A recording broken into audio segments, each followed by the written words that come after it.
All right, so last fall I planted a bunch of different types of plants that we were intending to pot and then later sell either as whole plants during the summertime or as bare root in the wintertime after they summer.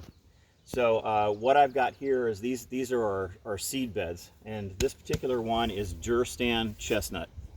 And so what this is basically just a square box, 2x12s, 2x10s, whatever you can do. I would do 2x12s.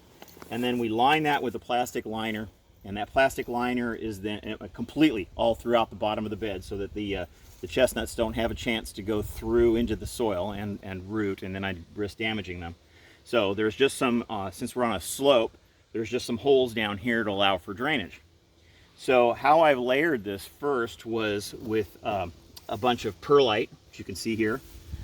And above the perlite, then we've got vermiculite. Above the vermiculite, there is some peat. And then above the peat, there is compost, and it's very well-aged 4-year-old compost. So about 2 inches down, we plant the Durstan chestnuts, the whole chestnuts, and we just let nature do its course. Now these had a screen on top of them to protect them from a squirrel, but once they started sprouting, that came off, and they were subject to squirrels taking a fair percentage of them, and they did their job, which is okay because I've still got quite a few. So these then can be very easily picked up and then repotted. So what I've got here off to the side is we use our used cattle trough, and you can see that over here, where we're just mixing some soil in there, and I can quickly go in and repot these chestnut, and so as least stress as possible. So I think this bed's going to probably give us around 50 to 70, and you can see those already potted behind you.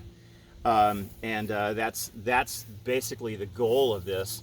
These are going to suffer some shock, and that's to be expected.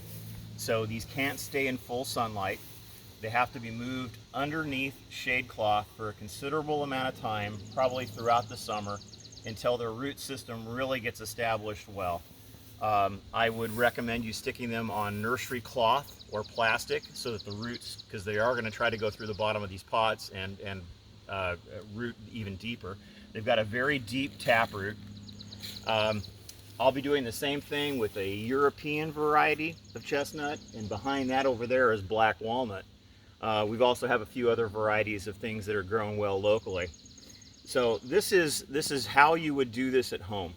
So if you wanted to get into this and sprout a whole bunch, you can buy these Durstan online, which is really competitive pricing. It's out there. There's some reliable farms, and I would always suggest you go to a reliable dealer. And really it's something you want to stick in not the freezer, but stick in the refrigerator for a month or so to give them the chill hours that they need as seeds, and then hit them in the fall, plant them, and they will also receive whatever winter hours that you have for your local environment. So that is what I intended, and this is turning out pretty well. Pretty happy with the way these have grown. I was suspecting probably about twice as many as we got out of this. The squirrels really had their heyday. But thanks for watching. Take care.